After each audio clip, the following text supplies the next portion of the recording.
Honestly, I am super excited for the new cycling season to begin. And this year, I want to talk a little bit more about pro cycling on this channel, in addition to the podcast. And I felt like a fun way to do so is by building my own fantasy team for every single World Tour race. In just about 1 week, the first World Tour race of the season, the Tour Down Under, begins. So, in today's video, I'll make my fantasy cycling team for the Tour Down Under, and actually, spoilers, I want you to do the same, so we can have a bit of a competition. In short, Fantacycling is a free-to-play mobile app where you can build your fantasy cycling team. You have a budget of, let's say, 150 million, and with that money, you have to gather a selection of 9 riders per race. And of course, you then score points in Fantacycling based on the results of those riders in the real-life races. Basically, Fantacycling is a really fun way to get more immersed and invested in the sport of cycling. And the cool thing is, in Fantacycling, you can create a private league to play against your friends or colleagues. And of course, I made sure to create a league for this community, so we can all play against each other. Now, joining our league is actually quite simple. Scroll down to the button that says Join Private League,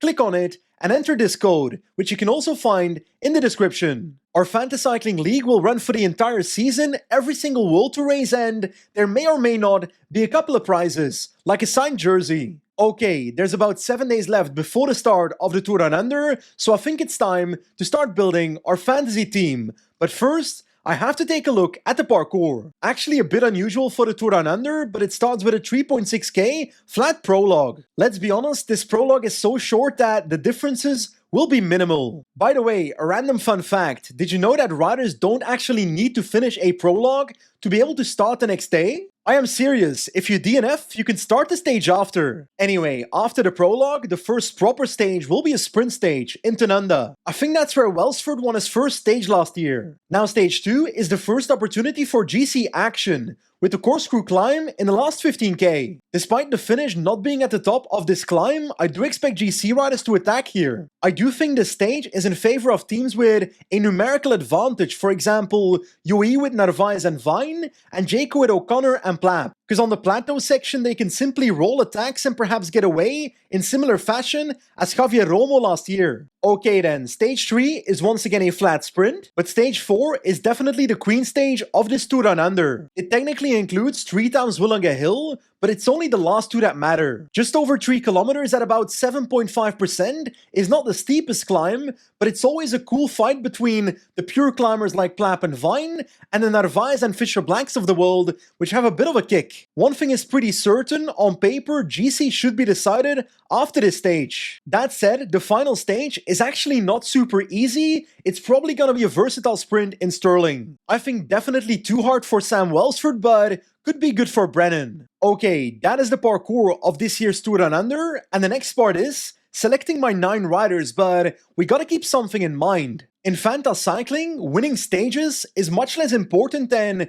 winning GC. 400 points for the winner of GC, 75 only for a stage win. So we're gonna have to strategize here a bit. Anyway, it's time to begin. In the Fantacycling app, I can see an event for the Santos Tour Down Under, so when I click on that, I can start selecting my riders. As you can see at the bottom, we've got a budget of 150 Fanta million. To be honest, that should be enough to build a strong 9-rider team. The first rider I want to select is a sprinter or versatile sprinter, Matthew Brennan, for 14 million. Like you and I both know that Matthew Brennan had a breakout season last year, and it all started at the Santos Tour Down Under. He nearly won stage 1. But if I think specifically about this year's race, he should at least be competitive for the win on the flat sprints, and also perhaps in Stirling. And 3 potential victories makes it worth it for me to pick Brennan for my team. Secondly, I'm picking Luke Plapp for 12 million as one of my GC riders. Reality is, after losing both the time trial and the road race of the Australian National Championships, Luke Plapp's pressure is on. But I do feel quite confident that Plapp will be relatively competitive for GC because Willunga Hill is where it all began for him, back in 2020 roughly against Richie Porte, and last year he finished 6th in GC with a wrist injury, so on paper, the only way is up. Now I can't say that about my next pick, Jonathan Narvaez, the winner of the 2025 edition of the Tour Down Under. Unlike Plapp, Narvaez is not just a climber. At the end of Willunga Hill, he's got a kick. That is literally how he won the race last year. And of course, as a domestique for Tadej Pogacar throughout most of the season, he doesn't get that many opportunities for himself, so now that he does get one, I do expect him to take it with both hands. But of course, Narvaez is not the only leader of UAE Team Emirates. My fourth pick is his teammate, Jay Vine. We already saw this year that Jay Vine's level is pretty good, winning the Australian time trial and being somewhat relevant in the road race. But I simply think that the combination of Narvaez and Vine is so incredibly strong that it could go either way. So I feel like my safest bet was not just picking one of them, but picking both for my team. Anyway, my next rider is Finn Fisher-Black, and I've actually got similar reasoning as Narvaez. Fisher-Black has already shown that Willunga Hill is no stranger to him, podiuming the stage and the race last year. But also important, just like Narvaez, he's got a bit of a kick at the end of a race, so even if these guys don't win the race, they can sprint for second or third. So far my team is mostly GC riders, but I'm about to switch it up because I've got Samuel Watson in my team. Of course, in the flat sprint stages, Sam Watson will be a lead out for Sam Welsford, but those are not the stages I'm targeting with this pick. I decided to pick Watson because of the initial prologue, which I expect him to podium, to be honest. And also the uphill sprint in Stirling, where Welsford probably won't survive, so that should be Watson territory. And actually, my next rider should also be pretty good for that Stirling stage, Corbin Strong. Riding for NSN Cycling Team being coupled with Vernon is not exactly ideal because Vernon will go for the flat sprint, so Corbin Strong will most likely not get any points in those stages. But next to the Stirling stage, I think there's a world in which Corbin Strong survives Corkscrew Climb and competes for stage 2. We can't forget this man pushed monster watts on the Mull self-climb in the Arctic race of Norway last year, following Pidcock, and also top 10 at the GP Montreal. This man can climb for a versatile sprinter. But I gotta confess, he's also not the most consistent, so it's a bit of a gamble. I feel like my next rider is fairly similar to my Fisher-Black pick, Lennart van Eetveld. Riding for the newly merged Lotto Intermarché, he's a climber with also a bit of a kick at the end of Willunga Hill. Now, Van Eetveld did struggle with injuries in the second half of last season, so I'm a little bit scared, but he always starts the season well, so I feel like this race should be no different. Now, if you go through my list, my only real sprinter so far is Matthew Brennan. Sure, Watson and Strong can do a bit of a versatile sprint, but